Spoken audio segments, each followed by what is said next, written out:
KTX 뒷좌석의 아이가 계속해서 제 좌석을 발로 찼습니다. 막 화를 내려는 순간 아이는 제게 쪽지 하나를 건넸고 쪽지를 펼쳐본 저는 즉시 경찰에 신고했습니다. 제 이름은 송지우. 남부지방의 작은 도시에서 근무하는 일선 여경입니다. 한 달 넘게 계속된 야근 끝에 겨우 휴가를 모아 고향을 계신 부모님을 뵈러 가는 길이었습니다. 오전 9시 KTX표를 끊었고 4시간 이상 걸리는 여정이었죠. 열차에 오르니 객실에는 이미 많은 사람이 앉아 있었습니다. 제 자리를 찾아 짐칸에 캐리어를 넣고 앉자마자 열차는 서서히 움직이기 시작했습니다. 전날 밤 늦게까지 이웃 간 분쟁 사건을 처리하느라 새벽녘이야 겨우 잠들었던 터라 저는 의자 등받이에 기대어 눈을 감았습니다. 하지만 10분도 채 지나지 않아 뒤에서 쿵하는 소리와 함께 등받이가 한 번 차였습니다. 뒷좌석에 누군가가 실수로 건드린 것이 하고 대수롭지 않게 여긴 채 자세를 고쳐잡고 다시 눈을 감았습니다. 하지만 그 후로도 좌석을 차는 소리는 끊이지 않았습니다. 쿵, 힘이 세지는 않았지만 빈번하게 이어지는 진동의 등골이 서늘해져 도무지 쉴 수가 없었습니다. 저는 눈을 뜨고 뒤를 돌아보았습니다. 뒷좌석에는 6살쯤 되어 보이는 남자아이 하나가 파란색 재킷을 입고 고개를 숙인 채 발을 앞으로 내밀고 있었습니다. 분명 그 아이가 제 좌석을 발로 차고 있었죠. 아이 옆에는 30대 중반쯤 되어 보이는 남자가 검은색 재킷을 입고 앉아 스마트폰만 들여다보고 있었고 저는 속에서 치밀어 오르는 화를 꼭 눌렀습니다. 그래도 아이니까 최대한 부드러운 목소리로 말했습니다. 꼬마야, 언니 좌석 좀 그만 차줄 수 있을까? 언니가 좀 쉬고 싶어서 그래. 아이는 고개를 들었지만 낯선 눈빛으로 아무 말 없이 발을 거두었습니다. 저는 아이에게 살짝 미소 짓고 다시 앞을 보며 이제 좀 조용해지겠지 생각했습니다. 하지만 제가 눈을 감은 지 2분도 채 되지 않아 등 뒤에서 다시 익숙한 진동이 느껴졌습니다. 이번에는 아까보다 힘이 더 실린 듯 한 번 의도적으로 차는 것 같았습니다. 저는 미간을 찌푸리고 다시 뒤를 돌아보았습니다. 그제야 그 남자가 스마트폰을 내려놓고 저를 한번 쳐다보더니 형식적으로 아이의 다리를 툭 치며 말했습니다. 아저씨 앉아있잖아. 아이는 움찔하며 다시 발을 거두었습니다. 남자는 그렇게 말하고는 다시 고개를 숙여 스마트폰을 들여다보았고 제게는 미안하다는 말 한마디도 하지 않았습니다. 저는 기분이 좋지 않았지만 한바탕 소란을 피우는 것보다 조용히 넘어가는 게 낫다고 생각하며 더 이상 따지지 않고 다시 몸을 돌려 쉬려 했습니다. 그런데 이번에는 더 심했습니다. 제가 몸을 돌리기가 무섭게 좌석을 차는 행동이 다시 시작되었고 심지어 아까보다 빈도가 더 빨라 마치 저와 대결이라도 하는 것 같았습니다. 주변 승객들 중 몇몇도 이쪽의 소란을 알아차리고는 우리 쪽을 흘깃거렸습니다. 제 얼굴이 화끈거렸습니다. 계속된 야근으로 지쳐있던 터라 방해받는 짜증까지 더해져 화가 치솟았습니다. 저는 심호흡을 하며 침착하려 했었지만 등 뒤에서 느껴지는 진동은 점점 더 빈번해져 도저히 참을 수가 없었습니다. 저는 자세를 고쳐 앉으며 몸을 완전히 돌려 그 남자에게 단단히 말할 준비를 했습니다. 아이가 철이 없든 부모가 교육을 제대로 시키지 못했든 이렇게 계속 남을 방해하는 건 너무 지나쳤으니까요. 제가 막 몸을 돌리려는 순간 뒷좌석의 아이가 갑자기 몸을 앞으로 내밀더니 등받이 틈새로 작은 손을 불쑥 내밀어 접혀있던 작은 쪽지 하나를 제게 건넸습니다. 저는 순간 멍해졌습니다. 이 아이가 무슨 뜻이지? 아이는 쪽지를 건네자마자 재빨리 작은 손을 거두고는 제 등 뒤에 앉은 그 남자의 방향으로 재빨리 타경으로 재빨리 눈길을 한 번 주며 제게 아주 은밀한 눈빛을 보냈습니다. 그리고는 즉시 고개를 숙여 자기 손가락을 만지작거리는 척했습니다. 제 속에 치밀어 오르던 화는 이 갑작스러운 행동에 순간 가라앉았고 그 대신 알 수 없는 경계심이 스멀스멀 피어올랐습니다. 저는 작은 쪽지를 쥐고 있는 손끝에 힘이 들어갔습니다.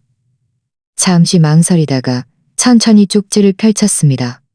쪽지에는 연필로 쓴 몇 개의 삐뚤빼뚤한 글씨가 있었습니다. 글씨에 힘이 잔뜩 들어가 있는 걸 보니 글씨를 쓴 아이의 손이 떨리고 있었던 것 같았습니다. 살려줘. 저 사람 내 아빠 아니야. 이 몇 글자는 마치 벼락처럼 제 머릿속에서 터져나갔습니다. 저는 쪽지를 쥔 손에 힘이 들어가 손마디가 하얗게 변했고 등골에 털이 곤두섰습니다. 아, 이 아이는 장난을 치는 게 아니었어. 저에게 도움을 청하고 있었던 거야. 저는 쪽지를 꽉 쥔 채 빠르게 머리를 굴렸습니다. 경찰로서 이런 상황에서는 당황하지 않아야 한다는 것을 잘 알고 있었습니다. 섣불리 움직였다가는 사태를 그르칠 뿐만 아니라 섣불리 움직였다가는 사태를 그르칠 뿐만 아가는 사태를. 저는 심호흡을 한번 하고 천천히 쪽지를 주머니에 넣었습니다. 그리고 아무 일 없다는 듯 다시 등받이에 기대어 눈을 감았지만 모든 주의는 등 뒤의 움직임에 집중했습니다. 저는 옆 창문에 비치는 희미한 그림자를 통해 그 남자가 여전히 스마트폰을 들여다보고 있지만 손가락은 거의 움직이지 않고 있다는 것을 보았습니다. 그의 시선은 때때로 아이 쪽으로 향했고 경계심이 매우 높았습니다. 얼마 지나지 않아 남자는 무언가를 눈치챘는지 스마트폰을 내려놓고 손을 뻗어 아이의 어깨를 툭 쳤습니다. 아주 낮은 목소리로 말했습니다. 까불지 마. 계속 그러면 가만 안 둔다. 아이는 감히 소리내지 못하고 어깨를 움츠린 채 고개를 더 깊이 숙였습니다. 아이의 몸이 미세하게 떨리고 있는 것을 느낄 수 있었습니다. 분명 겁에 질린 것이었습니다. 저는 이 남자가 분명 문제가 있다는 확신을 더욱 굳혔습니다. 정상적인 아빠라면 저런 위협적인 말투로 아이에게 말하지 않을 것이고 아이의 공포를 못 본 척하지도 않을 테니까요.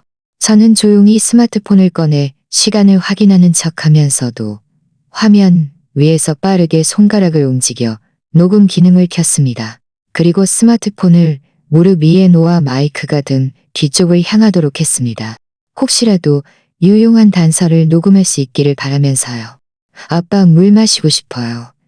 아이가 갑자기 울먹이는 목소리로 작게 말했습니다. 남자는 미간을 찌푸리며 아주 귀찮다는 듯 말했습니다. 참아, 도착하면 마셔. 아이는 더 이상 말하지 않았고 객실에는 다시 고요함이 찾아왔습니다. 오직 열차의 괴눈만이 들릴 뿐이었습니다. 저는 등 뒤에 아이가 다시 발끝으로 제 좌석 등받이를 살짝 차기 시작하는 것을 느꼈습니다. 이번에는 힘이 아주 약했습니다. 마치 저를 시험하는 듯한 움직임이었습니다. 저는 아이가 저희 도움 요청 신호를 받았는지 그리고 제가 그를 도울 생각인지 확인하려 한다는 것을 알았습니다. 저는 아무렇지도 않은 듯 고개를 살짝 끄덕였습니다. 뒤통수를 아이의 방향으로 향하며 제 의도를 이해해 주길 바랐습니다. 알았어. 내가 도와줄게. 조금만 더 버텨. 과연 제가 고개를 끄덕이자 좌석을 차는 행동이 멈췄습니다. 저는 마음속으로 살짝 안도했습니다. 적어도 아이가 제 암시를 이해했고 더 이상 남자의 의심을 살 만한 행동을 하지 않을 것이라는 뜻이니까요. 이제 어떻게 해야 할까? 바로 경찰에 신고할까? KTX에서는 휴대전화 신호가 좋았다 나빴다 하고 신고하려면 정확한 위치를 알려줘야 합니다. 만약 남자가 눈치채고 극단적인 행동이라도 한다면 큰일입니다. 가장 좋은 방법은 먼저 열차 승무원에게 연락하는 것입니다. 승무원과 승객 안전을 담당하는 승무원은 열차 안에 있으니 반응 속도가 더 빠르고 저와 협력하여 상황을 통제할 수도 있을 겁니다. 저는 결심을 굳히고 천천히 몸을 똑바로 세우고 옷매무새를 가다듬었습니다. 그리고 테이블 위에 놓인 물컵을 들고 물을 들어가는 척하며 객실 연결 통로에 있는 승무원 휴게실 쪽으로 걸어갔습니다. 뒷좌석을 지날 때 저는 일부러 발걸음을 늦추고 눈꼬리로 재빨리 그 남자를 훑어보았습니다. 남자는 고개를 들어 저를 한번 쳐다보았는데 그의 눈빛에는 미묘한 경계심이 서려 있었습니다. 저는 무표정한 얼굴로 지나쳤고 그와 눈을 마주치지 않았습니다. 객실 연결 통로에 도착하니 제복을 입은 승무원 한 명이 짐칸의 짐을 정리하고 있었습니다. 저는 재빨리 다가가 그의 어깨를 살짝 두드렸습니다. 승무원은 몸을 돌려 저를 보더니 웃으며 물었습니다. 안녕하세요. 무엇을 도와드릴까요? 저는 승무원을 한쪽으로 끌고 가서 목소리를 낮춰 재빨리 주머니에서 경찰 신분증을 꺼내 보여주었습니다.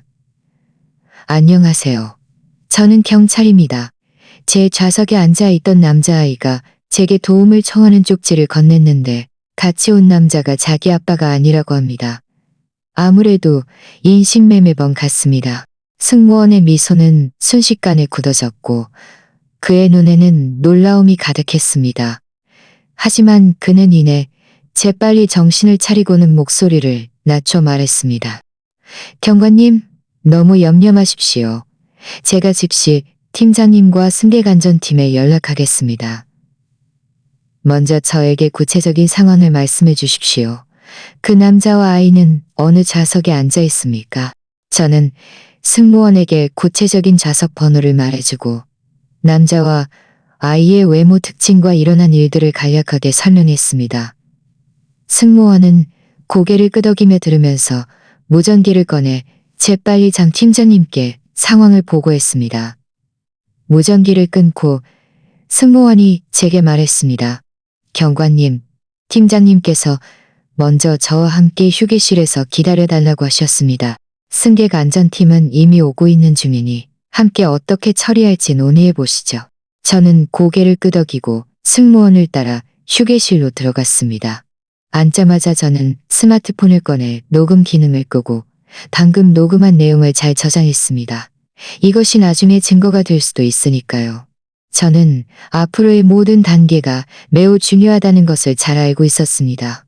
침착하게 열차 승무원들과 협력하여 상황을 통제해야만 아이의 안전을 확보하고 인신매매범으로 의심되는 그 남자를 확보하고 휴게실 문이 곧 열리고 두 사람이 들어왔습니다.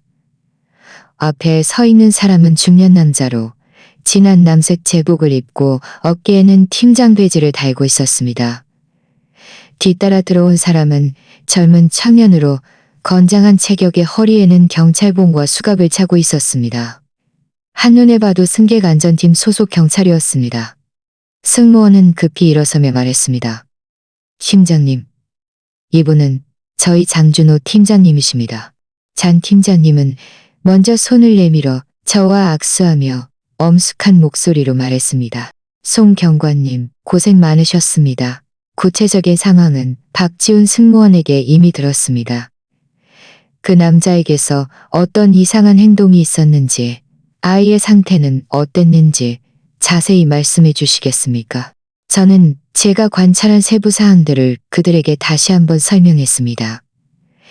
남자의 경계심 가득한 눈빛, 아이를 위협하는 말투, 그리고 아이의 떨리는 상태와 두 번의 좌석 차는 행동이 어떻게 달랐는지까지요. 마지막으로 저는 스마트폰을 꺼내 방금 녹음한 오디오를 들려주었습니다. 오디오를 들은 이현우 경사가 미간을 찌푸리며 말했습니다. 목소리로 봐서는 이 남자가 아이에게 전혀 인내심이 없네요. 친아빠 같지 않습니다. 게다가 일부러 목소리를 낮춘 걸 보니 남들의 주의를 끌고 싶지 않았던 것 같고요. 혐의가 매우 큽니다. 전 팀장님은 고개를 끄덕이며 잠시 생각에 잠겼다가 말했습니다. 지금 문제는 이 남자가 단독 범행인지 확실치 않고 목적지가 어디인지도 모른다는 겁니다. 섣불리 행동했다가 만약 다른 객실에 공범이 있거나 궁지에 몰려 아이에게 무슨 극단적인 지시라도 한다면 그 결과는 상상하기도 싫습니다. 저는 동의하며 말했습니다. 맞습니다. 안전이 최우선입니다. 제 생각에는 먼저 제가 좌석으로 돌아가 상황을 계속 관찰하면서 아이에게서 더 많은 정보를 확인해야 할 것 같습니다. 예를 들어 아이의 이름, 집이 어디인지, 납치된 지 얼마나 되었는지 같은 정보요. 두 분은 객실 근처에 은밀하게 대기하고 계시다가 제가 상황을 확인하거나 남자의 이상 행동을 발견하면 암호로 알려드리겠습니다. 그때 움직이시죠. 이현우 경사가 덧붙였습니다. 저는 먼저 객실 양쪽 연결 통로에 가서 지키고 서서 남자가 도망치는 것을 막을 수 있습니다. 장 팀장님은 중간에서 대기하시면서 언제든 행동을 지원할 준비를 해주십시오. 장 팀장님은 결론을 내리며 말했습니다. 그럼 그 계획대로 합시다. 암호는 잠시만 지나가겠습니다로 하겠습니다. 송 경관님께서 객실에서 이 말을 하시면 저희는 즉시 행동에 들어가겠습니다. 박지은 승무원, 송 경관님께 일회용 물컵을 하나 찾아주십시오.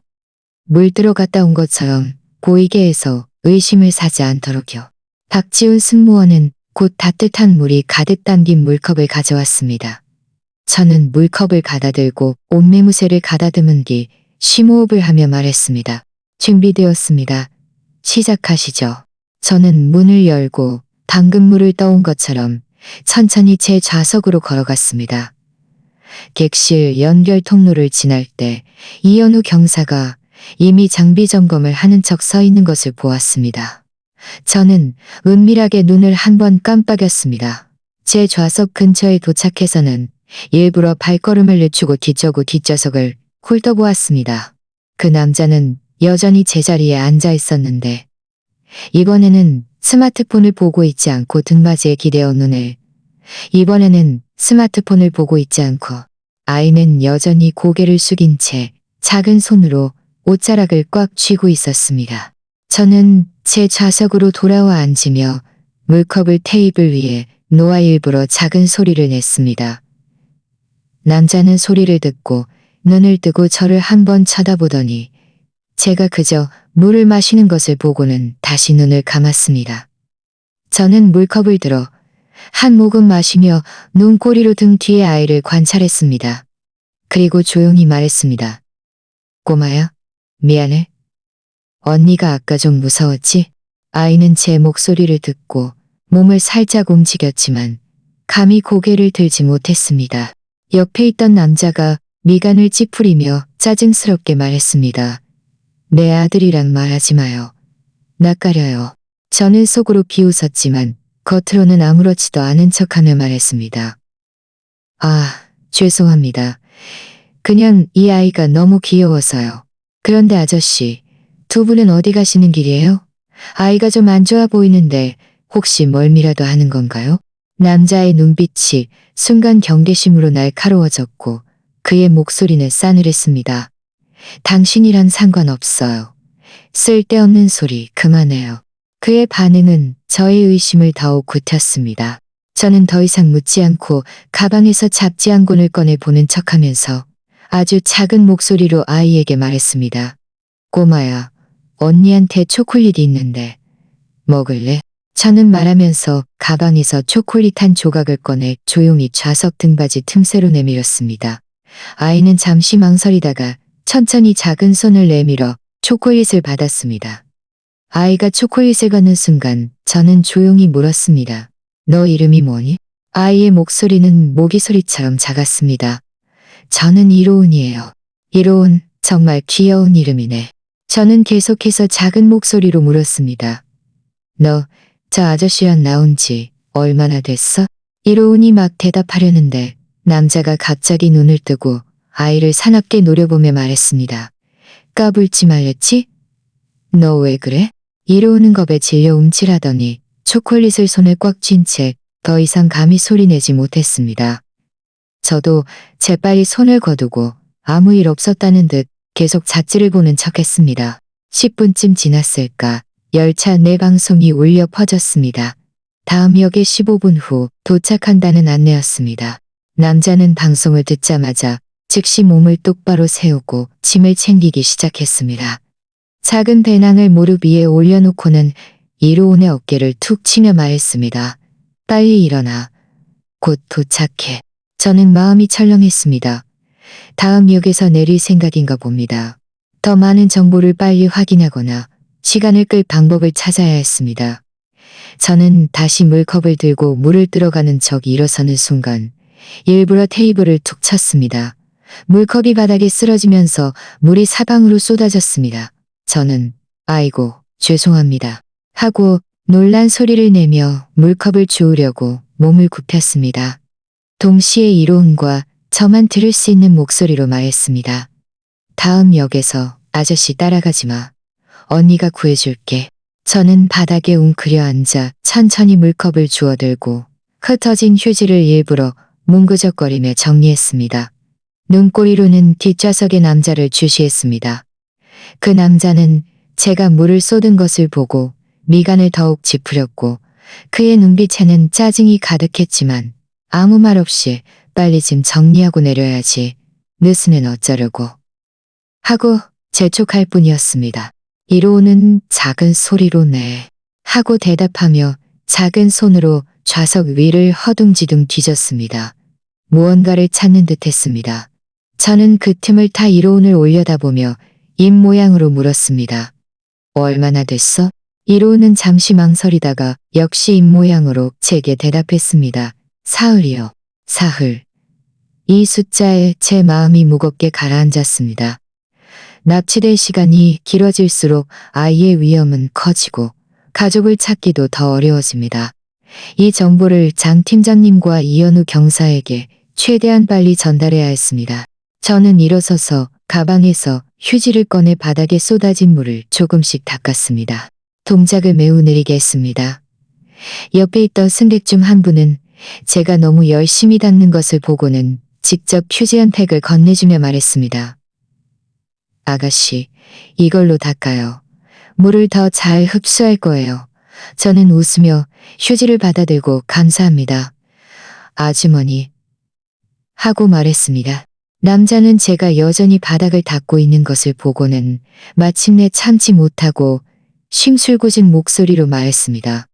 빨리 좀 할 수 없어요? 꾸물거리다가 남들 내리는데 방해되면 어쩌려고요. 저는 고개를 들고 억울한 척하며 말했습니다. 아저씨, 죄송합니다. 일부러 그런 게 아니에요. 바닥에 물이 있으면 너무 미끄러워서 혹시라도 누가 넘어지면 안 되잖아요. 깨끗이 닦아야 해요. 주변 승객들도 한마디씩 거들었습니다. 맞아요. 맞아요. 깨끗이 닦는 게 당연하죠. 안전이 최우선이에요. 아가씨도 일부러 그런 게 아닌데 왜 그렇게 조급해요? 남자는 사람들의 말에 얼굴이 불그락푸르락해졌고 저를 사납게 노려보더니 더 이상 아무 말도 하지 않았습니다. 하지만 저는 그의 감정이 점점 더 초조해지고 있다는 것을 느낄 수 있었습니다. 그는 작은 배낭을 꽉 쥐고 있었는데 손마디가 하얗게 변할 정도였습니다. 저는 속으로 은밀히 기뻐했습니다. 그를 화나게 해서 더 많은 약점을 드러내게 할 수 있다면 좋겠다고 생각했습니다. 저는 닦는 속도를 조금 더 높여 재빨리 물기를 닦아냈습니다. 일어서면서 저는 일부러 객실 연결 통로 쪽을 한번 보았습니다. 이현우 경사가 여전히 그곳에 서서 이쪽을 주시하고 있었습니다. 저는 그에게 은밀하게 손가락 3개를 펼쳐 보이며 아이가 사흘 동안 납치되었다는 것을 암시했습니다. 이현우 경사는 제 손짓을 보고 고개를 끄덕이더니 조용히 무전기를 꺼내 장 팀장님께 상황을 보고했습니다. 저는 제 좌석으로 돌아와 앉았습니다. 이로운에게 다시 무언가 말하려는데 남자가 갑자기 이로운의 귓가에 대고 작은 목소리로 몇 마디를 속삭였습니다. 이로운의 몸은 더욱 심하게 떨렸고 눈에는 눈물이 그렁그렁했지만 꼭 참으려 애썼습니다. 저는 마음이 철렁했습니다. 남자가 이로운을 위협하고 있을까봐 걱정되어 재빨리 입을 열었습니다. 아저씨, 너무 조급해하지 마세요. 그런데 혹시 아이가 몇 살이에요? 너무 어려 보이는데 밖에 나갈 때는 잘 돌봐야 해요. 남자가 퉁명스럽게 말했습니다. 6살이에요. 당신이 신경 쓸 일 아니에요. 6살이요? 저희 옆집 아이랑 똑같네요. 저는 더 많은 정보를 얻기 위해 계속해서 화제를 이어갔습니다. 저희 옆집 아이는 정말 개고쟁이라 맨날 저를 졸졸 따라다니면서 언니 해요. 아저씨네 아이는 이로운이라고 했죠? 이름이 정말 특별하네요. 혹시 콩을 좋아해서 이로운이라고 지은 건가요? 남자의 눈빛이 갑자기 사납게 변하더니 말했습니다. 내가 남의 일 참견하지 말라고 했죠? 일부러 나랑 시비 거는 거예요. 저는 그에게 겁먹은 척 어깨를 움츠리며 말했습니다. 아저씨, 일부러 그런 게 아니에요. 그냥 아이가 귀여워서 이야기 좀 나누고 싶었을 뿐이에요. 말하고 싶지 않으시면 안 할게요. 그렇게 말하고는 몸을 돌려 등받이에 기대어 겁먹은 척했습니다. 하지만 사실은 온 신경을 등 뒤에 집중하고 있었습니다. 남자가 작은 소리로 숨을 헐떡이는 소리가 들렸습니다. 아마 겁에 질려 말을 못하는 것 같았습니다. 몇 분 후 열차 방송이 다시 울려 퍼졌습니다. 다음 역에 곧 도착하니 하차할 승객들은 미리 준비해 달라는 안내였습니다. 남자는 방송을 듣자마자 즉시 일어서서 작은 배낭을 옮겨쥐었습니다. 그리고는 이로운의 팔을 잡아 끌어 좌석에서 일으켰습니다. 이로운은 아파서 하고 작은 소리를 내며 말했습니다. 아저씨, 아파요. 남자는 그를 사납게 노려보며 말했습니다. 쓸데없는 소리 말고 빨리 가자. 저는 가슴이 철렁했습니다. 이로운을 데리고 열차에서 내리려 하는 것이었습니다. 즉시 행동해야 했습니다. 저는 조용히 스마트폰을 꺼내 녹음 버튼을 눌렀습니다. 그리고는 일어서서 남자와 통로 사이에 서서 그를 가로막았습니다. 남자는 순간 멍해지더니 사납게 말했습니다. 비켜. 저는 심호흡을 한 번 하고 큰 소리로 외쳤습니다. 잠시만 지나가겠습니다. 이것은 우리가 약속한 항우였습니다. 말이 끝나기가 무섭게 객실 연결 통로에서 대기하고 있던 이현우 경사가 즉시 달려왔습니다. 동시에 장 팀장님도 객실 중간에서 걸어와 남자의 다른 방향을 막아섰습니다. 남자는 갑자기 나타난 두 사람을 보고 얼굴이 순식간에 새하얗게 변했습니다. 그는 무의식적으로 이로운을 자기 뒤로 끌어당기고 주먹을 꽉 쥔 채 말했습니다. 당신들 뭘 하려는 거야? 이현우 경사는 자신의 신분증을 보여주며 큰 소리로 말했습니다. 저희는 KTX 승객 안전팀 소속 경찰입니다. 당신이 아동 유괴 혐의가 있다고 의심되니 저희 수사에 협조해 주십시오. 이현우 경사의 말이 끝나기가 무섭게 남자가 급해졌습니다. 목에 핏대를 세우며 소리쳤습니다. 당신들 무슨 헛소리야? 얘는 내 친아들이라고. 당신들이 무슨 권리로 나더러 아동 유괴범이라고 해? 내가 당신들을 고소할 거야. 그는 소리치면서 이론을 자기 뒤로 더 끌어당겼고 몸을 살짝 앞으로 숙여 뛰쳐나갈 듯한 자세를 취했습니다. 주변 승객들은 모두 이쪽의 소란에 이끌려 구경하려고 모여들었고 어떤 사람들은 스마트폰을 꺼내 사진을 찍기 시작했습니다. 장 팀장님은 즉시 큰 소리로 말했습니다. 여러분, 조용히 해주십시오. 혼잡하게 모여들지 마십시오. 저희는 공무를 집행 중입니다. 그리고는 남자에게 몸을 돌려 엄숙한 목소리로 말했습니다. 당신이 이 아이의 친아빠라고 주장한다면 신분증과 가족관계증명서를 제시해 주십시오. 남자의 눈빛이 흔들렸고 그는 우물쭈물하며 말했습니다. 신분증은 깜빡하고 안 가져왔고 가족관계증명서를 누가 항상 들고 다녀요? 당신들 일부러 나를 괴롭히는 거지? 신분증이 없어도 괜찮습니다. 신분증 번호를 알려주시면 저희가 현장에서 바로 확인할 수 있습니다. 이현우 경사가 한 발짝 앞으로 나서며 단호한 목소리로 말했습니다. 만약 당신이 정말 아이의 아버지라면 저희에게 협조해서 명확히 밝히는 것이 모두에게 좋습니다. 만약 협조를 거부하면 저희는 강제 조치를 취할 수밖에 없습니다. 남자의 얼굴은 더욱 굳어졌습니다. 그는 이현우 경사를 노려보며 중얼거렸습니다. 내가 당신들한테 왜 말해야 하는데? 당신들은 그냥 나는 내려야 하니까 막지 마. 그는 말하면서 이현우 경사를 밀치고 열차 문 쪽으로 가려 했습니다. 이현우 경사는 이미 대비하고 있었습니다. 몸을 옆으로 피하며 손을 뻗어 남자의 팔을 잡았습니다. 남자는 힘껏 저항하며 소리쳤습니다. 놔, 살려줘. 누가 아이를 빼앗으려 해. 저는 재빨리 한 발짝 앞으로 나서서 남자를 가리키며 주변 승객들에게 말했습니다. 여러분, 이 사람에게 속지 마십시오. 이 아이가 방금 제게 도움을 청하는 쪽지를 건넸는데 이 남자가 자기 아빠가 아니라고 했습니다. 저는 경찰입니다. 저희는 납치된 아이를 구출하는 중이니 여러분의 협조를 부탁드립니다. 저는 말하면서 주머니에서 경찰 신분증을 꺼내 사람들에게 보여주었습니다. 주변 승객들은 인신매매 사건이라는 말에 모두 분개하며 남자를 비난했습니다. 이런 인신매매범이었어. 정말 악랄하다. 경찰관님, 저희가 응원합니다. 저 사람 도망치게 두지 마세요.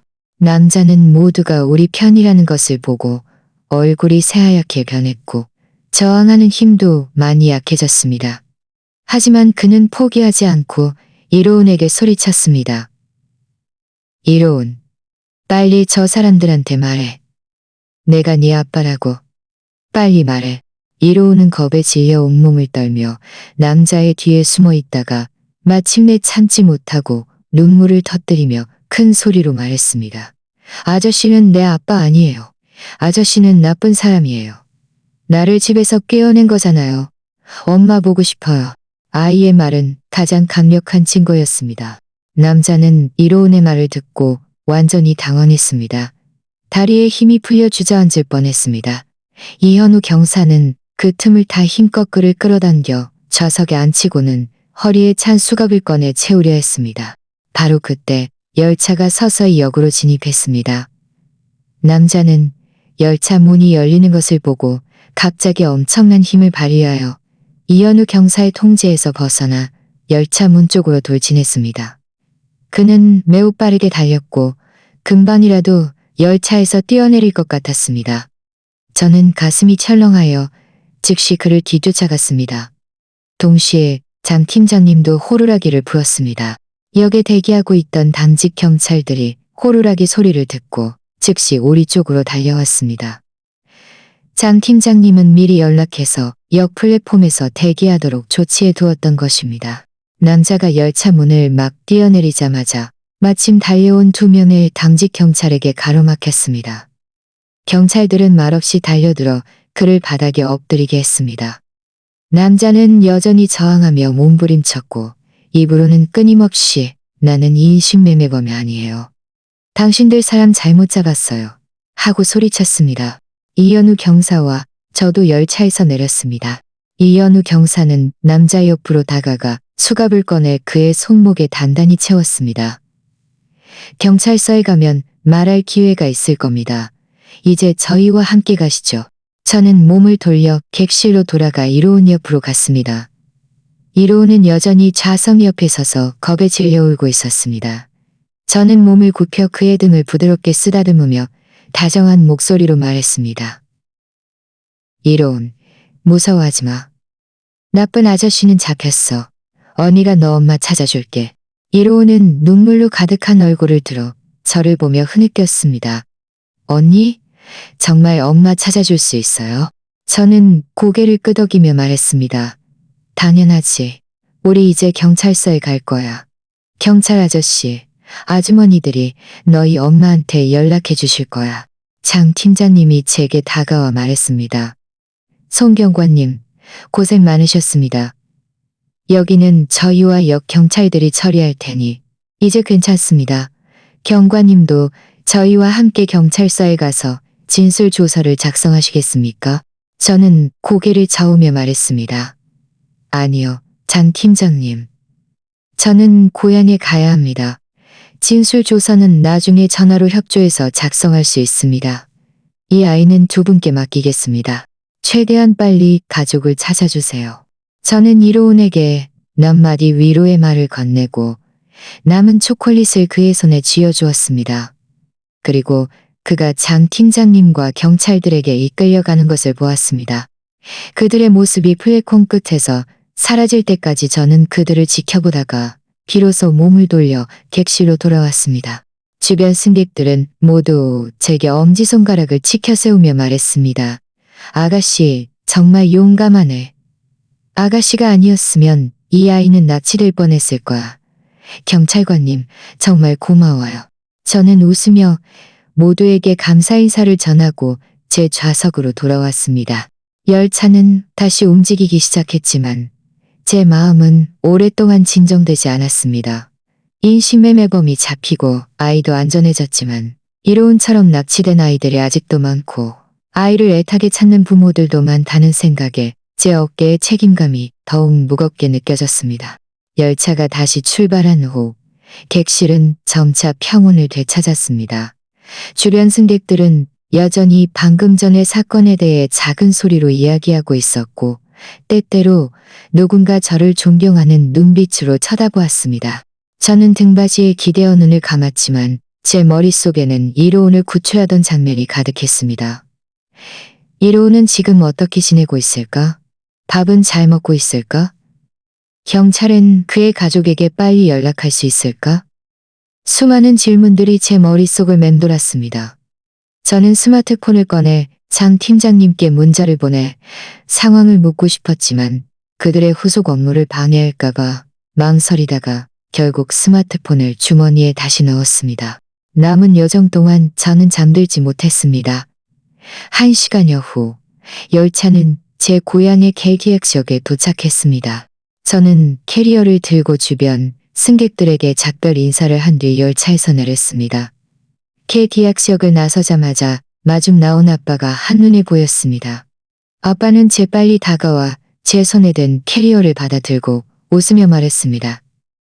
지우야, 드디어 왔구나. 엄마가 네가 제일 좋아하는 갈비탕 끓여놨어. 너 오기만 기다리고 있었단다. 저는 아빠의 팔짱을 끼고 웃으며 말했습니다. 오래 기다리셨죠? 오는 길에 작은 사건이 있어서 시간이 좀 지체됐어요. 아빠가 의아해하며 물었습니다. 작은 사건이라니. 무슨 일 있었니? 별일 없었어? 저는 아빠에게 KTX에서 납치된 아이를 구출한 사건을 간략하게 설명했습니다. 아빠는 다 듣고 나서 칭찬했습니다. 잘했다. 역시 내 딸이야. 중요한 순간에 정말 용감했어. 하지만 너도 안전에 조심해야 한다. 앞으로 이런 일 겪으면 꼭 네 자신부터 보호해야 해. 저는 고개를 끄덕이며 말했습니다. 걱정 마세요. 아빠, 제가 알아서 잘할게요. 차에 올라타자 아빠는 운전하면서 저와 집안일에 대해 이야기했습니다. 창밖에 익숙한 풍경을 보며 제 마음은 점차 편안해졌습니다. 하지만 얼마 지나지 않아 제 스마트폰이 울렸습니다. 발신 번호는 낯선 유선 전화 번호였고 발신지는 KTX역이 있는 도시였습니다. 저는 마음이 움직여 재빨리 전화를 받으며 말했습니다. 여보세요. 누구세요? 전화 저편에서 엄숙한 남자의 목소리가 들려왔습니다. 안녕하세요. 송지우 경관님 맞으십니까? 저희는 어호역 파출소 소속 조민준 경사입니다. KTX 아동 유괴 사건을 담당하고 있습니다. 저는 재빨리 말했습니다. 안녕하세요. 조민준 경사님. 송지우입니다. 무슨 일이십니까? 혹시 이로운이라는 아이에 관한 것입니까? 조 경사님이 말했습니다. 네, 그렇습니다. 송 경관님. 저희는 이 사건 수사에 경관님의 도움을 요청하고 싶습니다. 저희가 용의자를 신문했지만 그는 아동 유괴 혐의를 인정하지 않고 이로운이 자신의 친아들이라고 계속 주장하고 있습니다. 이로운은 충격을 받아서 지금 감정적으로 불안정한 상태라 자신의 이름만 말할 뿐 다른 정보는 제대로 말하지 못하고 있습니다. 저희는 경관님께서 KTX에서 용의자와 용의다. 그래서 혹시 놓치신 단서가 없는지 기억을 더듬어 저희에게 제공해 주실 수 있는지 여쭤보고자 합니다. 저는 즉시 말했습니다. 네, 조 경사님. 지금 바로 자세히 기억해 보겠습니다. 그 용의자는 30대 중반쯤으로 키는 일치로 CM 정도이고 마른 체형에 검은색 재킷을 입고 있었습니다. 말할 때 약간 북부 사투리가 섞여 있었어요. 경계심이 매우 높아서 제가 말을 걸면 항상 아이에 대한 개인 정보를 의도적으로 회피했고 여러 차례 저에게 참견하지 말라고 위협했습니다. 저는 잠시 멈췄다가 계속해서 말했습니다. 이로운은 저에게 납치되었다고 말했고 용의자가 자신을 집에서 꿰어냈다고 했습니다. 제가 이름을 물었을 때 그는 작은 목소리로 이로운이라고 말했습니다. 나이는 6살 정도입니다. 아, 그리고 KTX에서 녹음한 녹음 파일이 있습니다. 그 안에 용의자가 이로운을 위협하는 목소리도 있고 저희가 그와 대치하던 대화도 있습니다. 조 경사님이 말했습니다. 정말 잘 됐습니다. 송 경관님. 이 정보들은 저희에게 매우 중요합니다. 녹음 파일은 제 카카오톡으로 바로 보내주십시오. 제가 카카오톡 아이디를 알려드리겠습니다. 그 외에 혹시 용의자가 특정 지명이나 인명 또는 다른 특별한 정보를 언급한 적이 없는지 기억해 주실 수 있겠습니까? 저는 눈을 감고 KTX 회사의 모든 세부 사항을 꼼꼼히 되짚어 보았습니다. 제가 듣기로 그가 이로운에게 도착하면 누가 마중 나올 거야 라고 말했던 것 같습니다. 구체적으로 어디인지는 말하지 않았습니다. 그리고 그의 배낭은 검은색 백팩이었는데 위에 흰색 로고가 있었던 것 같습니다. 구체적으로 어떤 브랜드인지는 제가 제대로 보지 못했습니다. 네, 저희가 이 단서들을 중점적으로 수사하겠습니다. 조 경사님이 말했습니다. 송 경관님의 협조에 진심으로 감사드립니다. 나중에 경관님의 도움이 필요한 부분이 있다면 다시 연락드리겠습니다. 아, 이로우는 지금 감정이 많이 안정되었습니다. 저희가 여경을 배치해서 아이를 돌보고 있으니 걱정하지 않으셔도 됩니다. 저는 안도하며 말했습니다. 다행이네요. 아이를 잘 돌봐주세요. 혹시 소식이 있으면 바로 알려주십시오. 전화를 끊고 저는 녹음 파일을 조 경사님께 보냈습니다. 그리고 용의자의 외모 특징, 말하는 사투리 등의 정보를 정리하여 문자로 함께 보냈습니다. 엄마가 제가 계속 바쁘게 움직이는 것을 보고 다가와 물었습니다. 무슨 일이야? 오자마자 일이야? 저는 엄마에게 상황을 설명했고 엄마는 한숨을 쉬며 말했습니다. 이런 인신매매범들은 정말 악랄해. 경찰이 빨리 공범들을 잡아서 아이들의 가족을 찾아주면 좋겠구나. 그 후 며칠 동안 저는 부모님과 함께 시간을 보내면서도 사건의 진행 상황을 계속 주시했습니다. 조 경사님은 매일 저에게 연락하여 사건 수사 상황을 보고해 주셨습니다. 그들은 제가 제공한 단서를 바탕으로 KTX 노선의 CCTV 녹화 영상을 확인했고 용의자의 신원 정보를 추적했습니다. 나흘째 되던 날 조 경사님으로부터 전화가 왔습니다. 존경관님, 중대한 진전이 있습니다. 저희가 CCTV 녹화 영상 추적을 통해 이 용의자가 사흘 전 인근 지방의 한 작은 마을에 나타났다는 것을 확인했습니다. 게다가 그는 경찰이 수배 중인 상습범으로 조태식이라는 이름으로 여러 아동 유괴 사건에 연루되어 있다는 것도 밝혀냈습니다. 저희는 이미 인근 지방경찰과 연락하여 아동철과 연락하여 최대한 빨리 그의 공범들과 다른 납치된 아이들의 행방을 파악할 수 있도록 노력하겠습니다. 이 소식을 듣고 저는 매우 기뻤습니다. 정말 잘 됐네요. 조 경사님. 고생 많으셨습니다. 저는 이것이 사건의 시작일 뿐이고 이 유괴 조직을 완전히 소탕하려면 더 많은 노력이 필요하다는 것을 알고 있었습니다. 하지만 적어도 이제는 명확한 방향을 잡은 것이었습니다. 조 경사님과의 전화를 끊자 제 마음속에 큰 돌덩이가 반쯤 내려앉았습니다. 용의자가 수배 중인 상습범이라는 것을 알게 되었고 경찰이 이미 합동수사에 착수했다는 것을 알았으니 머지않아 이 유괴 조직을 완전히 소탕할 수 있을 것이라고 믿었습니다. 엄마는 제가 얼굴색이 환해진 것을 보고 함께 안도했습니다. 엄마는 따뜻한 갈비탕 한 그릇을 가져다주며 말했습니다. 지우야, 일 생각은 그만하고 먼저 따뜻한 국물 좀 마셔. 몸 좀 녹여야지. 저는 탕 그릇을 받아 한 모금 마셨습니다. 익숙한 맛에 마음이 따뜻해졌습니다. 엄마, 이 탕 정말 맛있어요. 그 후 며칠 동안 저는 친척들을 방문하면서도 스마트폰 메시지에 계속 신경을 썼습니다. 조 경사님은 가끔 제게 메시지를 보내 사건 진행 상황을 알려주셨습니다. 그들은 이미 인력을 보내 인근 지방의 그 작은 마을을 수색하며 조태식의 공범들을 찾고 있었습니다. 이로운의 감정은 돌파구가 되었습니다.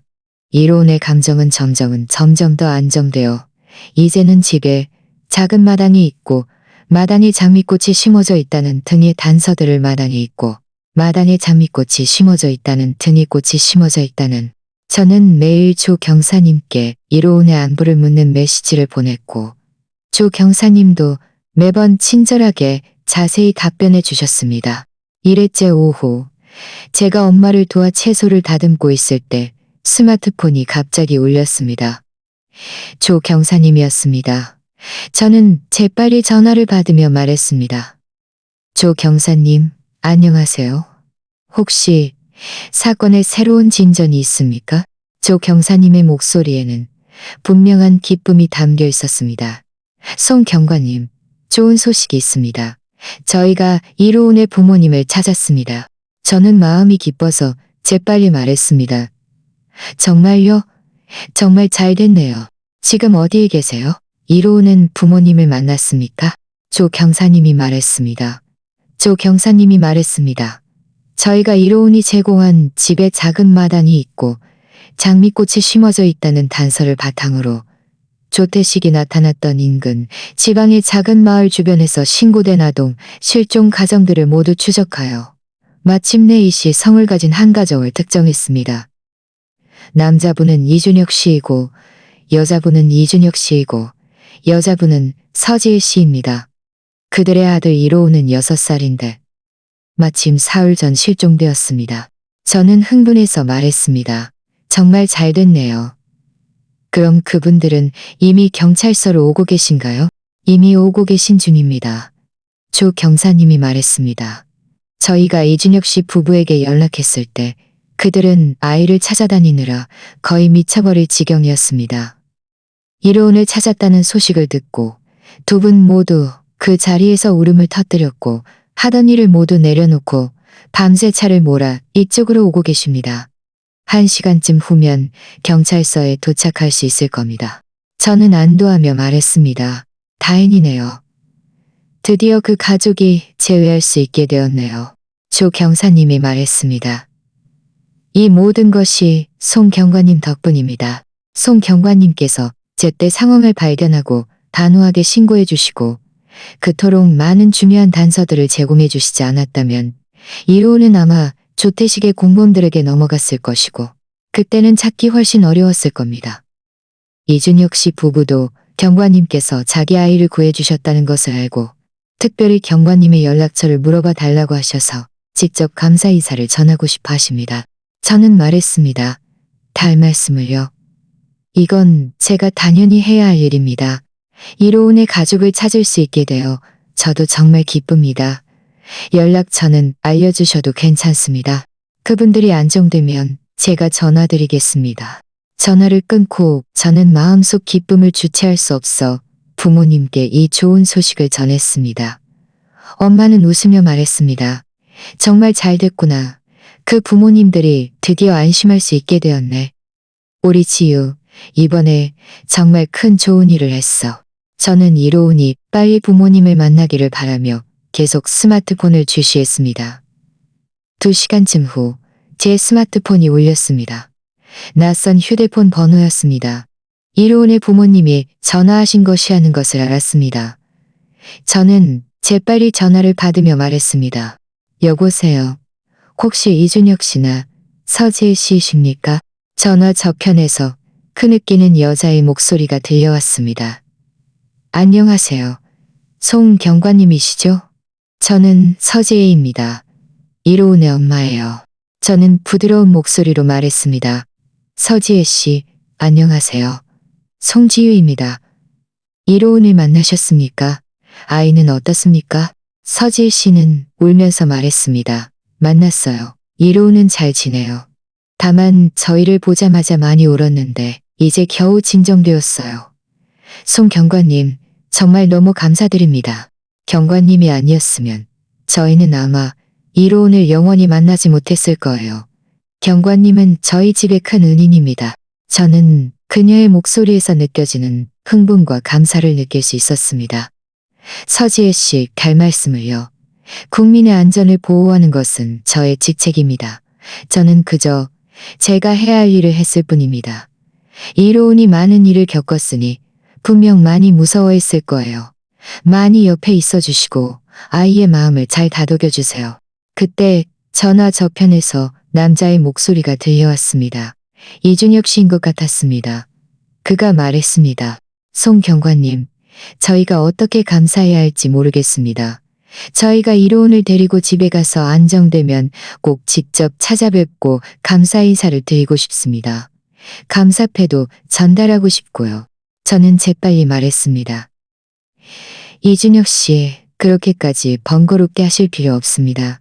이로운을 잘 돌봐주시면 됩니다. 앞으로는 꼭 아이를 잘 보살펴서 다시는 아이가 시야에서 벗어나지 않도록 해주십시오. 이준혁 씨가 말했습니다. 염려 마십시오. 저희가 꼭 그렇게 하겠습니다. 이번에 정말 큰 교훈을 얻었습니다. 이로운이 집 앞에서 놀다가 조태식에게 장난감 차에 속아 넘어간 것이었습니다. 저희는 이미 경찰에 신고했지만 사흘 동안 밥도 제대로 못 먹고 잠도 제대로 못 자고 매일 찾아다니느라 거의 절망 상태였습니다. 다행히 경관님 같은 좋은 경찰을 만나서 저는 그들을 위로하며 말했습니다. 이제 아이를 찾았으니 다행입니다. 앞으로 더 조심해 주세요. 조태식은 저희에게 붙잡혔고 경찰도 그의 공범들을 추적 중이니 분명 두 분께 모든 것을 밝혀드릴 것입니다. 그들과 10분 넘게 이야기한 후 그들의 감정이 완전히 진정되었을 때 비로소 전화를 끊었습니다. 창밖의 햇살을 보며 제 마음은 뿌듯함으로 가득했습니다. 저에게 이것이야말로 경찰로서 가장 큰 성취감이었습니다. 다른 사람들의 재회를 돕고 악에 응당한 처벌을 받도록 하는 것. 얼마 지나지 않아 조 경사님은 제게 사진 한 장을 보내주셨습니다. 사진 속 이로운은 서지혜 씨의 품에 꼭 안겨 있었고 이준혁 씨는 옆에 서서 이로운의 작은 손을 잡고 있었습니다. 세 가족의 얼굴에는 모두 눈물이 흘렀지만 그들의 눈빛에는 재회의 기쁨이 가득했습니다. 저는 사진을 보며 저도 모르게 웃음이 나왔습니다. 사진 속 이로운 가족의 재회 장면을 보며 제 마음이 따뜻해졌습니다. 하지만 저는 사건이 아직 끝나지 않았다는 것을 알고 있었습니다. 조태식의 공범들은 여전히 활개치고 있었고 그들을 모두 잡아야만 이 유괴 조직을 완전히 뿌리 뽑아 더 많은 가정이 비극을 피할 수 있을 것이었습니다. 과연 이틀도 채 지나지 않아 조 경사님으로부터 다시 전화가 왔습니다. 이번에는 그의 목소리가 전보다 더 엄숙했습니다. 송 경관님, 저희에게 중대한 돌파구가 생겼습니다. 조태식에 대한 긴급신문을 통해 그리고 저희가 인근 지방 작은 마을에서 추적한 결과 그의 공범 2명을 특정했고 그들의 은신처도 파악했습니다. 저는 정신이 번쩍 들어 재빨리 말했습니다. 정말 잘 됐네요. 구체적으로 어떤 상황입니까? 조 경사님이 말했습니다. 조태식의 공범 2명은 박호진과 김미영이라는 부부입니다. 그들은 인근 집안의 그 작은 마을에서 버려진 창고를 임시 은신처로 빌려 납치한 아이들을 숨겨두고 다른 지역의 구매자들에게 다시 팔아넘겼습니다. 조태식의 자백에 따르면 그들은 아직 2명의 납치된 아이들을 데리고 있는데 모두 최근 한 달 이내에 납치된 아이들입니다. 또 다른 납치된 아이들이 있다는 말에 제 마음이 순간 쿵하고 내려앉았습니다. 그럼 언제 행동에 들어가실 계획이십니까? 아이들의 안전을 꼭 확보해야 합니다. 저희는 이미 검거 계획을 세웠고 오늘 밤 바로 행동에 들어갈 생각입니다. 조 경사님이 말했습니다. 이 조직은 매우 교활해서 자주 은신처를 바꾸고 전문적으로 망을 보는 사람도 있습니다. 암이 길어질까봐 걱정되어 최대한 빨리 움직이기로 결정했습니다.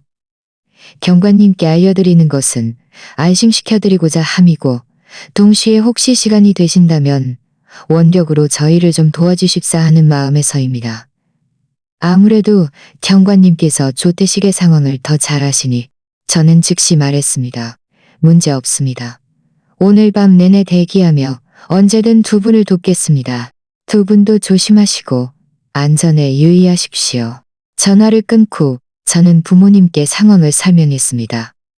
부모님은 제 안전을 걱정하시면서도 이것이 저의 일이라는 것을 아셨기에 그저 제가 적절히 조심하라고 거듭 당부하실 뿐이었습니다. 저는 간단히 저녁을 먹고 방으로 돌아와 컴퓨터를 켜고 조 경사님과 언제든 연락할 준비를 했습니다. 저녁 8시 조 경사님이 제게 메시지를 보내왔습니다. 저희는 이미 지정된 위치에 도착했고 작전을 시작할 준비가 되었습니다. 저는 재빨리 답장했습니다. 수신했습니다. 성공을 기원합니다. 그 후의 시간은 제게 유난히 길게 느껴졌습니다. 저는 스마트폰을 꽉 쥔 채 마음속으로 긴장과 기대를 동시에 품고 있었습니다. 30분쯤 지났을까? 조 경사님으로부터 음성 메시지가 도착했습니다. 그의 목소리에는 약간의 흥분이 섞여 있었습니다. 송 경관님, 저희가 은신처 근처에 잠입하는데 성공했습니다. 아내 2명이 소명이 순찰 중인데 망을 보는 사람들인 것 같습니다. 저는 답장했습니다. 조심해서 진행하십시오. 섣불리 움직여서 들키지 않도록 하세요. 10분쯤 더 지나자 스마트폰에서 희미한 녹음 파일이 재생되었습니다. 조 경사님 팀의 현장 통신인 것 같았습니다. 1조는 왼쪽으로 포위할 준비, 2조는 오른쪽으로 진입, 3조는 중앙을 맡아라, 수신. 제 심장이 목구멍까지 치솟았습니다. 저는 스마트폰을 꽉 쥐었습니다. 5분쯤 후 조 경사님으로부터 전화가 왔습니다. 그의 목소리는 흥분으로 가득했습니다. 송 경관님, 저희가 성공했습니다. 박호진과 김미영은 이미 저희에게 체포되었고 납치된 아이 2명도 안전하게 구출되었습니다. 저는 안도의 한숨을 내쉬며 마음속의 긴장이 마침내 풀렸습니다. 정말 잘 됐네요. 아이들은 어떻습니까? 다친 곳은 없습니까? 조 경사님이 말했습니다.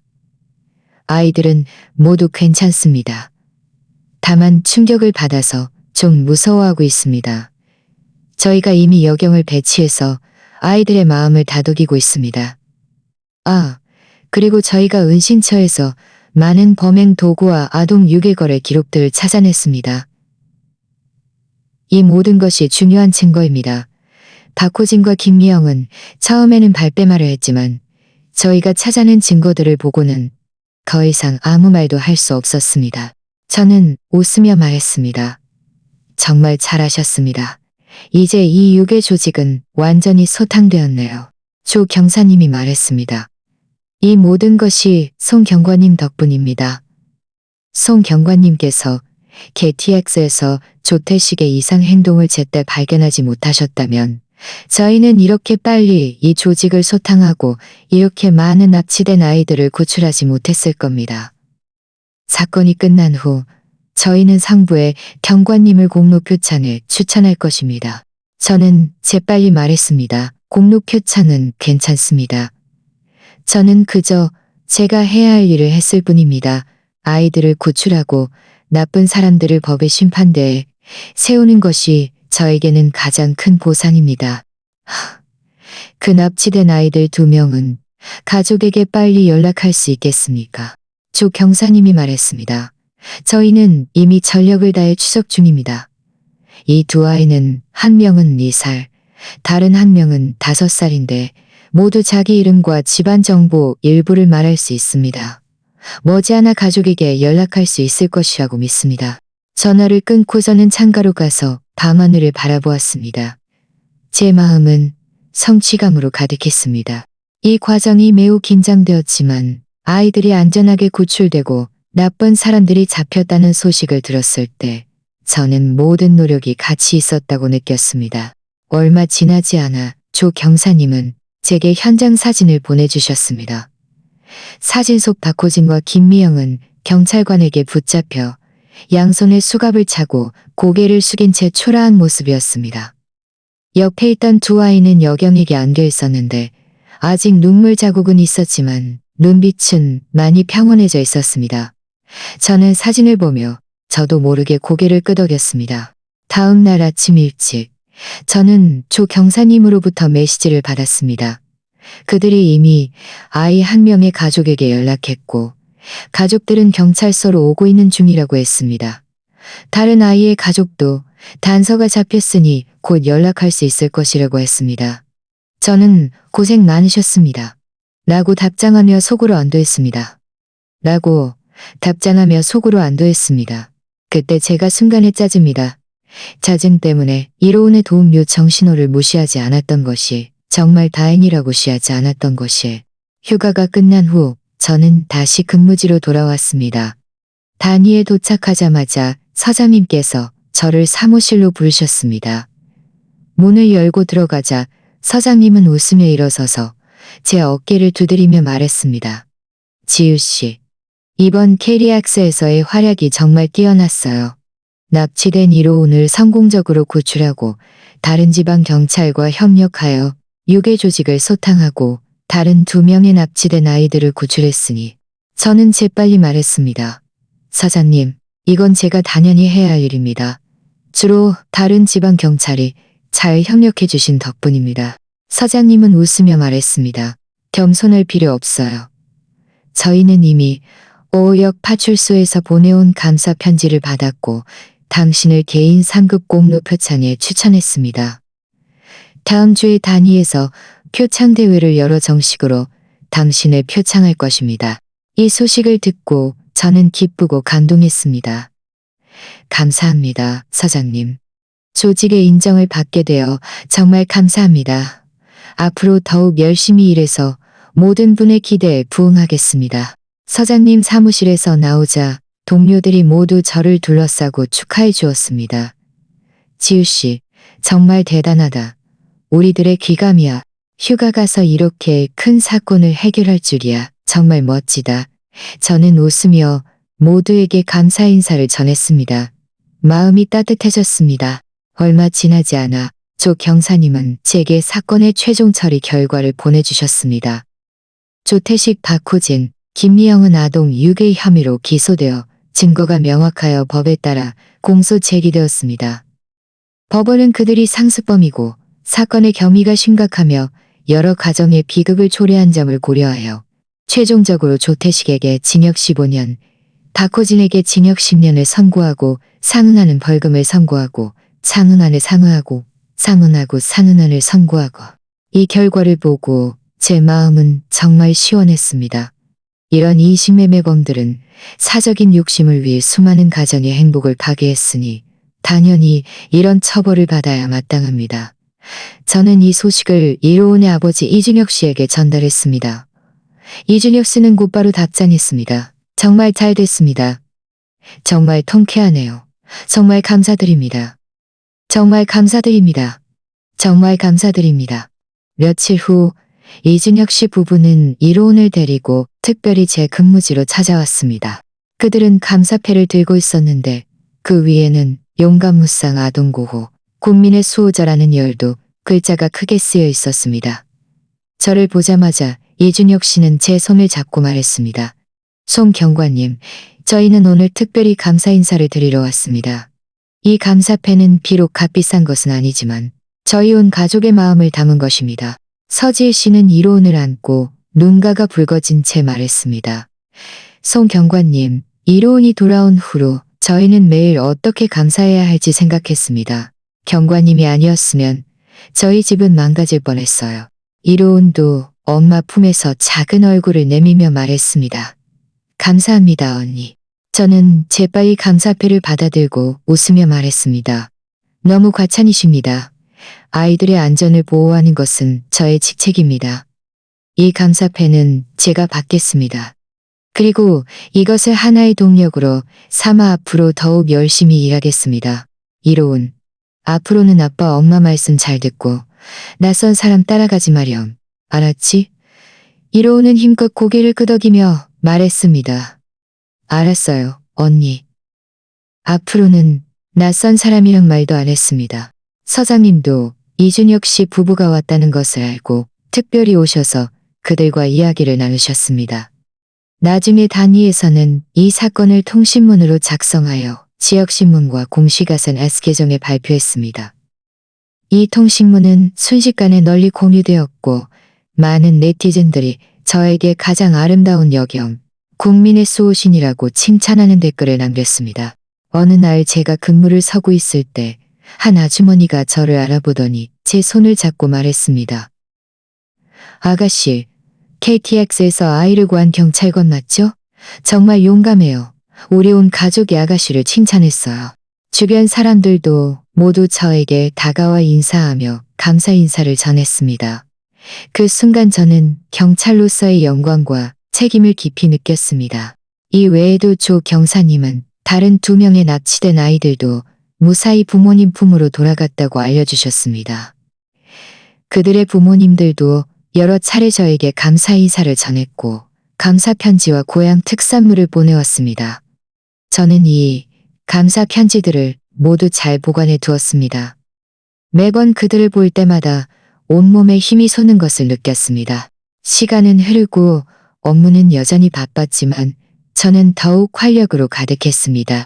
저는 아동 유괴범죄가 아직 완전히 사라지지 않았다는 것을 알고 있었습니다.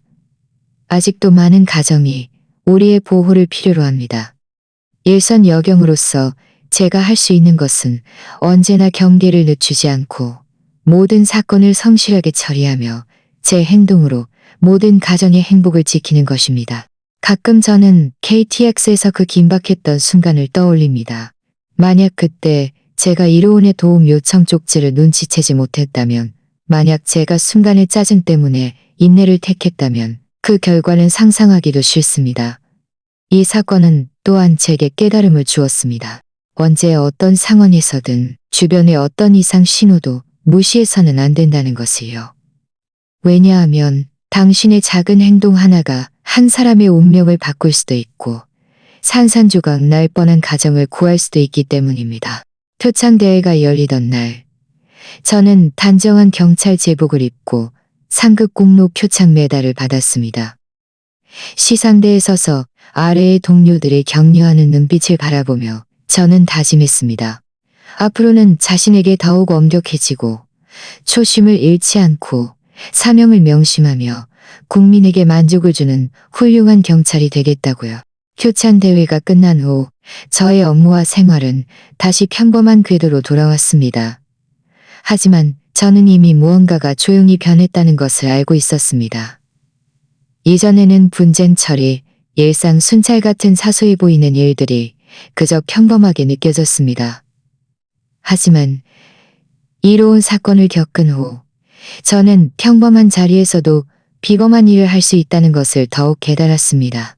모든 성실한 노력은 한 지역의 평화를 지키는 것입니다. 단위에서는 제 활약을 바탕으로 저를 여성 청소년과 미성년자 보호팀으로 발령했습니다. 이곳의 업무는 더욱 전문적이고 매일 미성년자와 관련된 사건들을 접합니다. 가정폭력에 시달리는 아이들, 가출 청소년들, 그리고 이로운처럼 유괴 위험에 처한 아이들까지요. 비록 업무량이 전보다 훨씬 많아지고 스트레스도 더 크지만 저는 유난히 의미 있다고 느낍니다. 저는 동료들과 함께 수많은 미성년자 안전보호 지식을 정리하여 학교와 지역 사회를 찾아다니며 강연 활동을 펼쳤습니다. 강단에 설 때마다 아래의 아이들이 진지하게 경청하는 눈빛을 볼 때면 저는 이로운을 떠올립니다. KTX에서 그 도움 요청 쪽지를요. 저는 아이들에게 위험에 처했을 때 당황하지 말고 주변의 도움 신호를 찾는 법을 배우고 부모님의 연락처와 집 주소를 기억해야 한다고 거듭 강조합니다. 한 번은 한 초등학교에서 강연을 마친 후 한 여자아이가 조용히 제게 다가와 말했습니다. 경찰 언니 말씀 기억했어요. 앞으로 낯선 사람이 주는 건 절대 받지 않을 거예요. 저는 몸을 굽혀 아이의 머리를 쓰다듬으며 말했습니다. 정말 착하구나.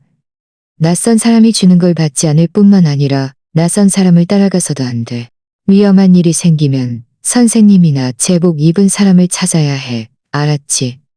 여자아이는 힘껏 고개를 끄덕이며 다시 줄로 돌아갔습니다.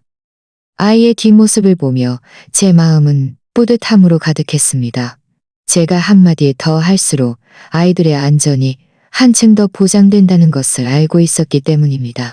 그리고 우리가 구출했던 아이들도 서서히 그림자에서 벗어나 정상적인 생활로 돌아가고 있습니다. 조 경사님은 가끔 제게 이로운의 근황을 알려주셨습니다. 이로운은 이제 훨씬 더 명랑해졌고 학교 태권도반에도 등록했다고 했습니다. 아빠 엄마를 보호하기 위해 무술을 배우고 싶다고요. 한 번은 휴가 때 제가 시간을 내어 이로운의 집에 방문했습니다. 이준혁 씨 부부는 저를 뜨겁게 환대했습니다. 이로운은 저를 보자마자 신나서 달려와 배운 태권도 동작을 보여주었습니다. 마당의 장미꽃들은 활짝 피어 오색찬란했고 마치 이로운의 지금처럼 활짝 피어 오색찬란했고 마치 이로운의 지금처럼 화했습니다. 저는 웃으며 말했습니다. 저는 웃으며 말했으며 웃으며 말했으며 웃으며 말했습니다. 지우 씨, 보세요. 이 모든 것이 두 분이 잘 돌봐주시고 이로운 자신도 열심히 노력한 덕분입니다. 아이가 지금 이렇게 지내는 것을 보니 정말 안심이 됩니다. 그날 저희는 오랫동안 이야기를 나누었습니다. 이준혁 씨 부부는 자신들이 지역 실종 아동부모 자조 모임에 가입한 이야기도 들려주었습니다.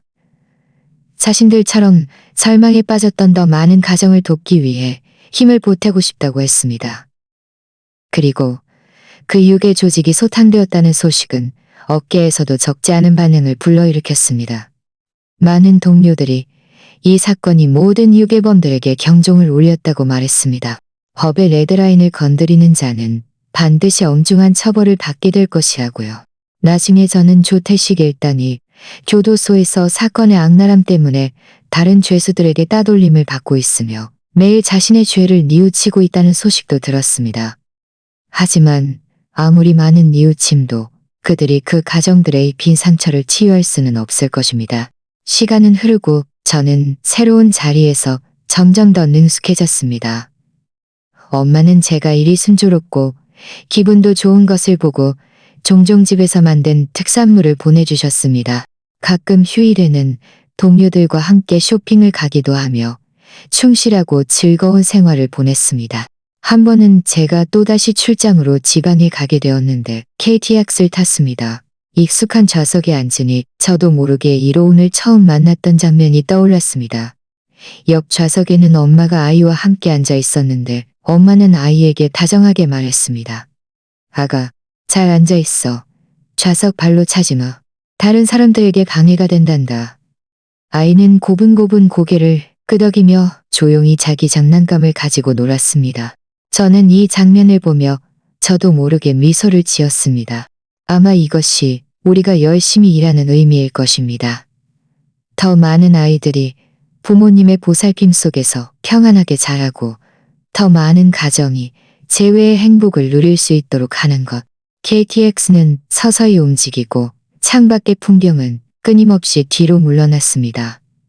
저는 등받이에 기대어 눈을 감았습니다. 마음은 평온하고 확고했습니다. 경찰로서 앞으로 갈 길이 아직 멀고 온갖 도전들이 기다리고 있다는 것을 알고 있습니다. 하지만 저는 물러서지 않을 것입니다. 그 초심과 책임감을 가지고 계속 나아가며 제 힘으로 모든 아이의 순수함을 지키고 모든 가정의 행복을 지킬 것입니다. 악을 행하는 자들은 결국 자신의 행동에 대한 대가를 치르게 될 것이고 선량함과 정의는 영원히 사라지지 않을 것입니다.